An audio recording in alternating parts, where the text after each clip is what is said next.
You're not in love anymore. You're just afraid of starting over. You're not staying because you're happy. You're staying because being alone scares you more. And that's not something you say out loud. You don't tell your friends that. You don't admit it to yourself that clearly, but you feel it in the silence. In the moments when you're sitting right next to them and somehow still feel alone because deep down, you already know something isn't right. It's not a dramatic kind of wrong.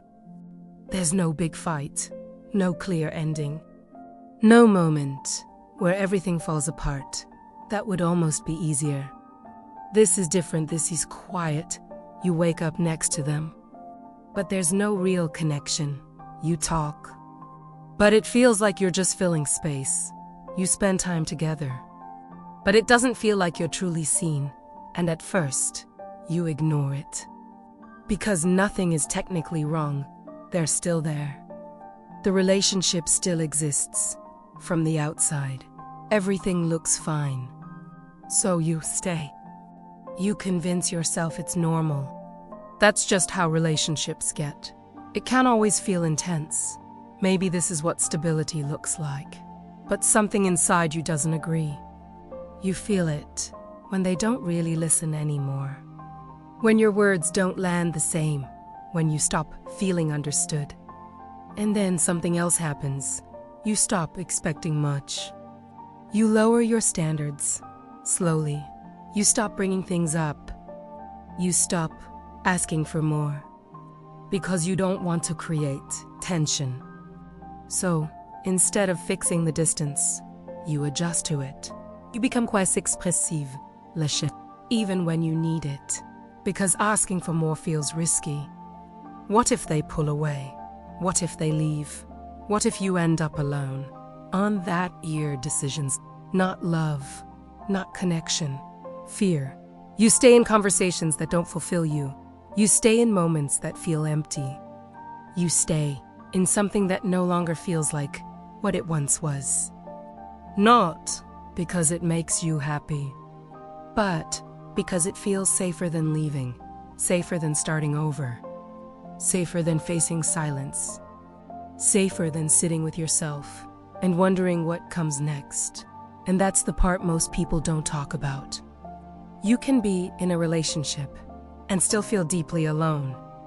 You can be next to someone and feel like you're carrying everything by yourself, because presence doesn't always mean connection. And over time, that feeling starts to grow, loudly, but consistently. You notice it in the way you stop sharing things, in the way you hesitate before speaking, in the way you start thinking twice about what you feel. You begin to disconnect without leaving, and that's where it becomes dangerous. Because now, you're not just staying in a relationship. You're staying in something that's slowly draining you. Something that looks stable on the outside, but feels empty on the inside. And instead of asking yourself, why doesn't this feel right? You start asking something else, something quieter, something that keeps you stuck. Is this better than being alone?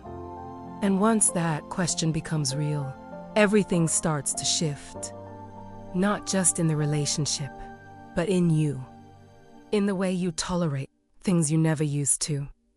In the way you settle for less than what you once wanted.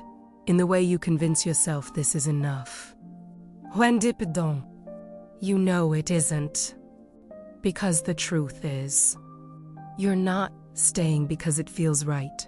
You're staying because leaving feels worse. And that realization, it doesn't come all at once. It builds, slowly, until one day, you can't ignore it anymore.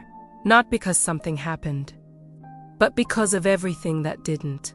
And if you're honest with yourself, you knew, not later. Not after everything started falling apart. You knew early. There was a moment quiet, almost invisible, where something inside you paused. Where things didn't quite line up the way they should have. Maybe it was in a conversation that felt off. Maybe it was in the way they reacted. Or didn't. Maybe it was in the silence that followed something that mattered to you. It wasn't loud. It didn't scream, "This is wrong." It was softer than that. A feeling. A hesitation. A small voice that said, "This doesn't feel right." And you felt it. Of course you did. Because connection isn't something you have to overanalyze when it's real. It's something you feel without effort. So when something is missing, you notice, even if you don't want to. Even if you can't explain it. You felt the lack of depth, the lack of presence, the lack of something that should have been there, but wasn't. But instead of stopping, you continued. You gave it time. You gave it patience. You gave it chances. Because you believed it could grow. You believed that maybe this was just the beginning. That maybe things would develop. That maybe the connection would come later, so you stayed. Not because it felt right, but because you hoped it would become right. And that's where it starts. Not in the moment you realize something is wrong, but in the moment you decide to ignore it. Because ignoring that feeling requires something. It requires you to disconnect from your instincts, to question what you felt, to convince yourself that you might be wrong. So you start reframing things. It's too early to tell. I shouldn't expect too much. I need to be more open. You give the situation the benefit of the doubt. Even when something inside you is asking for clarity, and slowly, you begin to override your own perception. You stop trusting that initial feeling.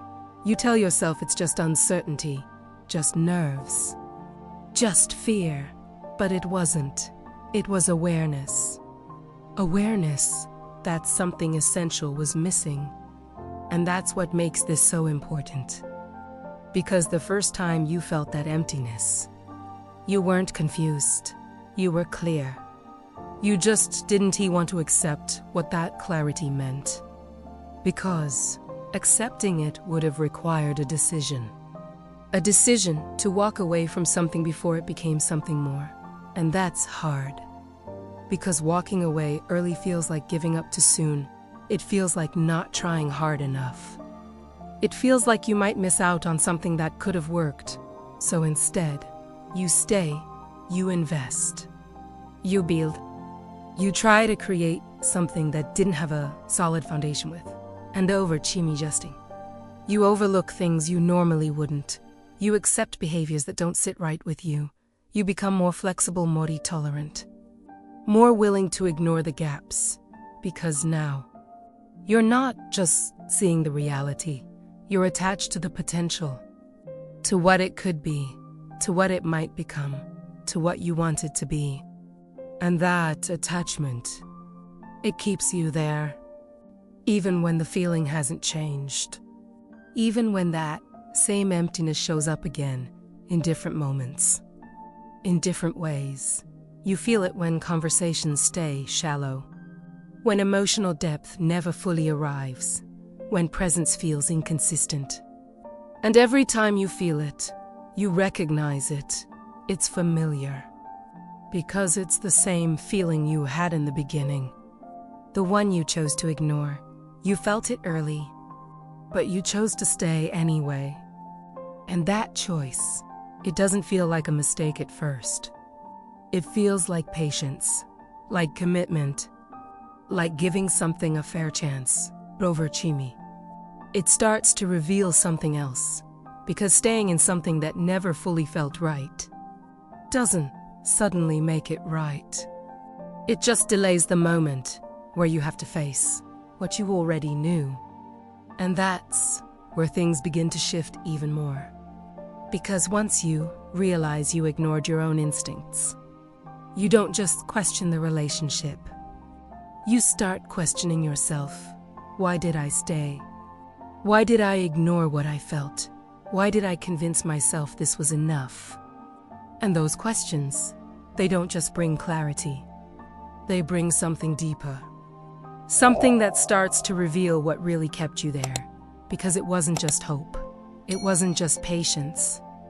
It was something else. Something quieter. But much stronger. Something that begins to show itself the longer you stay in something that doesn't truly fulfill you. And once you see that, you can't unsee it anymore. Because now, it's not just about what you felt in the beginning. It's about what you've been avoiding ever since. And that's where things start to go deeper, and that's where it shifts again. Because after you ignore that first feeling, after you decide to stay, something slowly starts to happen. You begin to get used to it.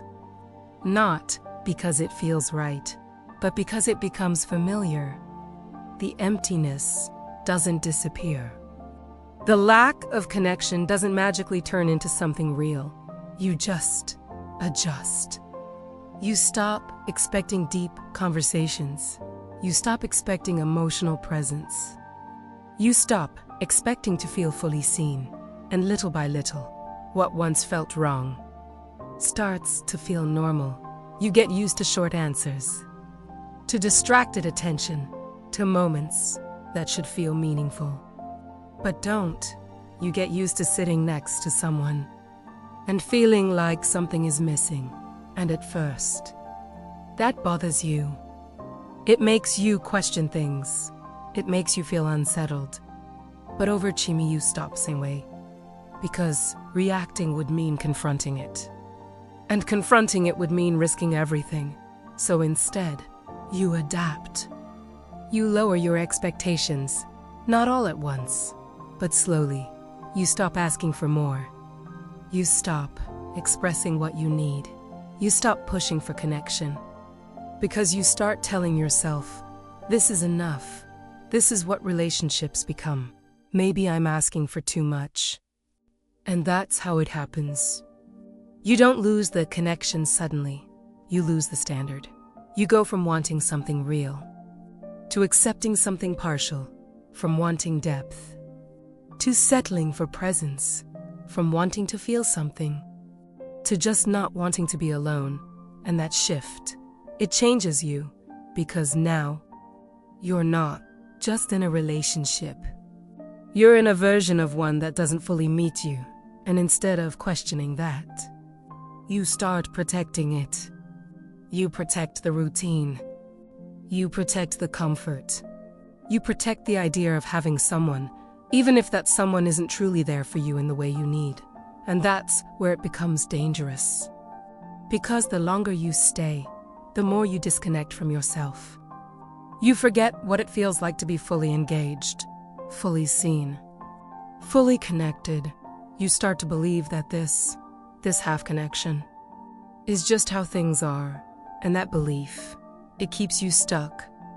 Because now, you're not comparing it to something better. You're comparing it to being alone. And in that comparison, this feels safer, even if it feels empty. Even if it feels incomplete. Even if it quietly drains you over time. Because at least there's someone there. At least you're not alone in the physical sense, but emotionally, you already are. And that's the part that takes time to realize. That being with someone doesn't mean you're not lonely. That having a relationship doesn't mean you're fulfilled. That staying doesn't always mean you're choosing something good. Sometimes it just means you're avoiding something scary, avoiding silence, avoiding uncertainty, avoiding the unknown. Because the unknown feels bigger than the emptiness you're already used to. And that's what keeps you there. Not love, not connection, but fear. The kind of fear that makes you accept less, just to avoid having nothing. And once that fear becomes real, once it starts guiding your decisions, everything else begins to make sense. Why you stayed, why you adjusted, why you kept going even when it didn't feel right. Because it was never just about the relationship. It was about what you were afraid to face without it. And that's where things start to go deeper. Because now, you're not just dealing with the relationship itself. You're dealing with what it represents and what it's protecting you from. And that changes everything. And that's where fear takes control, not in an obvious way. Not as something you can clearly point to and say, "This is what's keeping me here." It's quieter than that. It shows up in your hesitation, in the moments where you think about leaving, but immediately feel something pull you back. A question: what if I regret it? What if I don't find anyone else? What if being alone feels worse than this? And that's the trap. Because now, you're not choosing the relationship. You're choosing against the alternative. You're choosing what feels less scary, even if it doesn't feel right. You start thinking about everything you could lose: the routine, the familiarity, the comfort of having someone there, even if they're not really present. And that comfort, it becomes enough to keep you stuck. Because starting over feels overwhelming, it means silence. It means uncertainty. It means facing yourself without distractions. And that's something most people avoid. So instead of leaving, you stay. You convince yourself that this is easier, that this is safer, that this is better than being alone, even when deep down, you know it isn't, because there's a difference between being alone and feeling alone. And what you're experiencing isn't the absence of people, it's the absence of connection. But fear doesn't let you see that clearly. It blurs the line. It makes you believe that as long as someone is there, you're not alone, even if emotionally you already are. And that belief, it keeps you tolerating things you never thought you would. You tolerate the distance. You tolerate the lack of effort. You tolerate the emptiness. Because leaving feels bigger than staying, even if staying is slowly taking more from you. And that's how fear works. It doesn't just keep you where you are. It makes where you are feel acceptable. It turns not enough into at least something. It turns empty into it could be. Worse, it turns this doesn't feel right into maybe this is normal. And once that happens, you stop questioning it. You stop challenging it. You stop imagining something better. Because now, your decisions are no longer based on what you want. They're based on what you're afraid of. And that changes everything. Because fear doesn't just keep you in the relationship. It reshapes how you see yourself. You start thinking you need this, that you can't walk away, that this is the best you're going to get. And those thoughts, they don't come from truth. They come from avoidance, from not wanting to face the uncertainty that comes with letting go. But here's what makes it real. The longer you stay out of fear, the more you lose touch with what actually feels right. You forget what real connection feels like. You forget what it's like to be excited, to feel present, to feel chosen. Because you've been choosing safety over truth. And over time, that choice starts to cost you something, not all at once, but slowly, in the way you lose energy, in the way you feel disconnected, in the way you stop feeling like yourself. And that's when it begins to shift again, because at some point, the fear of staying starts to feel heavier than the fear of leaving. Not because leaving gets easier, but because staying becomes impossible to ignore. And that's where everything changes. Because now, you're no longer just afraid of being alone. You're afraid of what happens if you don't leave. And that realization, it doesn't come gently. It hits you quietly, but deeply. And once it does, you can't go back to pretending this is enough. And that's when the cost becomes impossible to ignore. Not all at once, but in the way you start feeling different about yourself. You notice it in your energy, you're more tired, more distant, less engaged with your own life. Things that used to matter don't feel the same anymore. Things that used to excite you feel muted. Because when you stay in something that doesn't fulfill you, it doesn't just affect the relationship, it affects you. You start losing parts of yourself, not dramatically, but quietly. You become less expressive, less honest, less connected to what you actually feel. You stop sharing certain thoughts. You stop saying certain things. You stop being as open as you once were. Because there's no space for it anymore. No real response. No real depth and over to me. You begin to shrink, not physically, but emotionally. You make yourself smaller to fit something that already feels too small for you. You stop asking for what you need. You stop expecting to be understood. You stop believing that things could feel different. And that's the real cost. Not just staying in something that isn't right, but slowly becoming someone you don't fully recognize anymore.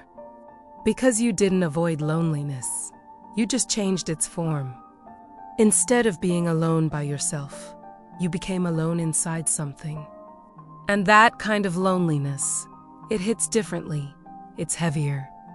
Because it comes with the constant reminder that someone is there, but not really with you. And that creates a tension you can't escape. You feel it in the quiet moments, in the conversations that go nowhere, in the space between what is and what should be, and eventually, that tension becomes clarity, not the kind that comforts you, but the kind that wakes you up. You start seeing everything differently. Not through hope, not through fear, but through honesty. You see how much you've been tolerating, how much you've been adjusting, how much you've been staying, even when it didn't feel right. And for the first time, you don't try to explain it. You don't try to fix it. You just see it clearly, and that clarity, it doesn't leave you the same. Because once you realize the cost of staying, you can't pretend it's harmless anymore. You can't tell yourself it's okay. You can't convince yourself this is enough, because now you know. You know what it's taking from you. You know what you're losing. And more importantly, you know that nothing is going to change if you keep choosing this. And that's where the real shift happens.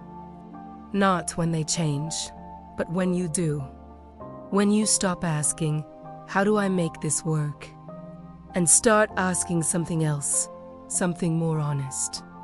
Why am I still choosing something that's slowly taking me away from myself?